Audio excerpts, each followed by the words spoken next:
پہلیوں پر اور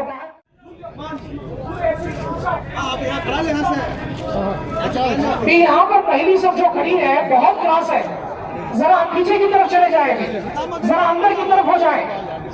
یہ پہلے کی صف پوری کی پوری کلاس ہے، برائے مہربانی تھوڑا اندر سے پیچھے چلے جائیں بھی، اور تھوڑا پیچھے بھی. ہمارے پاس وقت بہت کم ہے، برائے مہربانی جڑ جائیں بھی.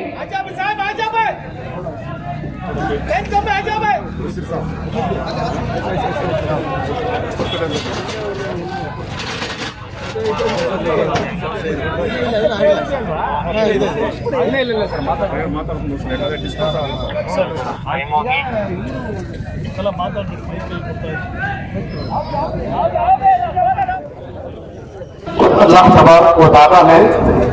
اپنے کلام میں فرمایا ہے وَلَا تَقُولُوا لِمَن يُقْتَلُ فِي سَبِيلِ اللَّهِ أَمْوَاتٌ بَلْ أَحْيَاءٌ وَلَٰكِن لَّا تَشْعُرُونَ. یہ آیت میں نے اس لیے پڑھی ہے، خود شہید کے اقوال تھے کہ میں اللہ اور اس کے رسول کے لیے اپنی گردن کو کٹا تو سکتا ہوں مگر جھکا نہیں سکتا.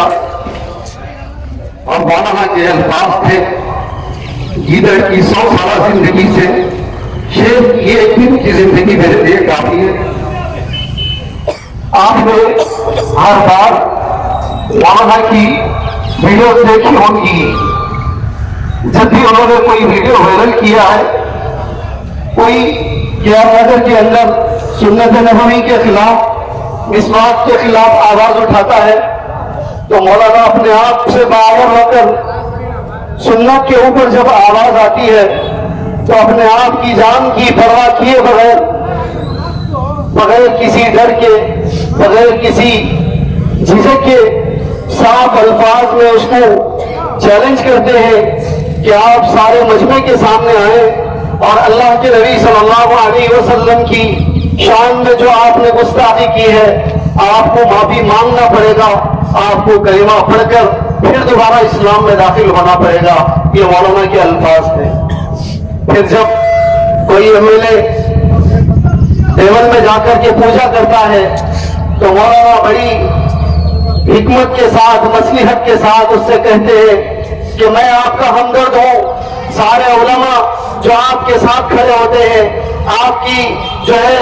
قدم سے قدم ملا کر آپ کے ووٹوں کے اندر، آپ کے الیکشن کے اندر کام کرتے ہیں، وہ آپ کے دوست نہیں ہے. میں آپ کا حقیقی دوست ہوں. میں آپ سے کہتا ہوں کہ آپ کا ایمان خارج ہو چکا ہے، آپ کلمہ پڑھیں پھر اسلام میں داخل ہو جائیں. جب بھی مولانا نے آواز اٹھائی ہے وہ صرف اور صرف اللہ کے لیے، اللہ کے رسول کے لیے اپنی آواز کو بلند کی ہے. تو اس لیے میں یہ جو حال ہی میں کٹوٹس نکالنے کے لیے اور جو فضول خرچی کے لیے انہوں نے بہت زیادتی کی تو اس پر مولانا نے قرآن کی آیت فرمائی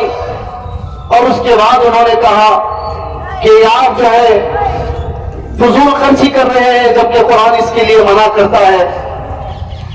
تو سوچنے کی بات یہ ہے صرف اتنی سی بات پر مولانا کو شہید کر دیا گیا. ارے ظالموں، کم از کم جو ہے ایک ہاتھ توڑ دیتے، ایک پیر دکھاتے تھے. آپ نے اتنی بے دردی سے مارا ہے،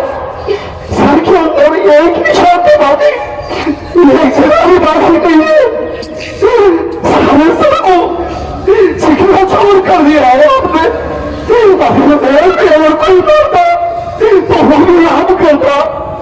آپ یہ کلمے والے اسلام والے اتنی بہتری کے ساتھ ہو رہے کہ سر سے روزہ باہر آ چکا ہے. آپ نے اتنی بڑی دشمنی کہاں سے پیدا کر لی. میں آپ تمام حضرات سے یہ عزیزانہ گزارش کرتا ہوں کہ مرحوم کی ایک بیوہ بیوی ہے اور اس کی ایک بیٹی ہے اور اس کی ایک بیٹا بھی ہے. حال ہی میں مرحوم کی ایک بیٹی انتقال بھی کر چکی ہے. اب اس کے بعد ان کا کوئی پرسان حال نہیں ہے. آج اب لوگ جمع ہوئے ہیں، کل ایک دن احتجاج کریں گے، پھر اس کے بعد پوری زندگی بھر جو ہے وہ بیوہ بیوی اور بچے جو ہے وہ تڑپتے رہیں گے، سسکتے رہیں گے، پھلکتے رہیں گے. میں آپ تمام حضرات سے گزارش کرتا ہوں کہ ظالموں نے جس طریقے سے بے دردی کے ساتھ، بے رحمی کے ساتھ ان کو قتل کیا گیا ہے، میں قانون سے اپیل کرتا ہوں کہ ایسا قانون بنائے کہ قتل کے بدلے جو ہے ان کا بھی قتل کیا جائے یا ان کو پھانسی دی جائے. اگر جو ہے اس طریقے کا قانون آپ لائیں گے تو انشاءاللہ میں چیلنج کرتا ہوں اگر کسی کا مرڈر ہوتا ہے اس کو پھانسی دی جاتی ہے تو سارا کا سارا مجمع جب یہ دیکھتا ہے کہ ہماری آنکھوں کے سامنے اس کو پھانسی دی گئی ہے تو سارے میسور نہیں بلکہ سارے ہندوستان کے اندر جو ہے دوبارہ کوئی کسی کو مرڈر نہیں کرے گا, قتل نہیں کرے گا اور اس بے دردی سے بے رحمی سے کسی کا قتل نہیں کیا جائے گا. تو میں قانون سے اپیل کرتا ہوں اس طریقے کا قانون بنائیں. اور پھر جو ہے میں یہ بھی اپیل کرتا ہوں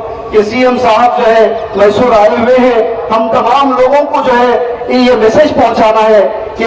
جن ظالموں نے یہ کام کیا ہے کہ 24 گھنٹے کے اندر جو ہے انہیں فوری طور پر وہ حکومت میں ہے, پاور میں ہے اور جو ہے بہت بڑی انفلوئنس میں ہے, اگر ان دونوں کو باہر رکھا جائے گا تو وہ ایویڈنس کے ساتھ جو ہے ثبوتوں کے ساتھ چھیڑ چھاڑ کر سکتے ہیں, اسے مٹا سکتے ہیں, اسے ختم کر سکتے ہیں. اس لیے فوری طور پر ان دونوں کو جو ہے جو بڑے پوسٹ پر آج ہی ابھی جو ہے وہ عہدہ لیے ہوئے ان کو فوراً گرفتار کرے اور گرفتار کر کے ان کو جیلوں سلاخوں کے پیچھے بھیجے تاکہ وہ کسی بھی ثبوت کے ساتھ جو ہے چھیڑ چھاڑ نہ کرے. میں آئے ہوئے تمام حاضرین سے بہت ہی ادب کے ساتھ, بہت ہی عاجزی و انکساری کے ساتھ یہ کہنا چاہتا ہوں کہ اتنا بڑا مجمع جو ہے یہ شہید کی محبت میں آیا ہوا ہے. اللہ تبارک و تعالیٰ نے شہید کی مغفرت تو کر دی ہے. میرے نبی کا فرمان ہے جس جنازے میں 3 صفیں ہوتی ہیں یا بہت بڑی ایک تعداد ہوتی ہے, بہت بڑا مجمع ہوتا ہے,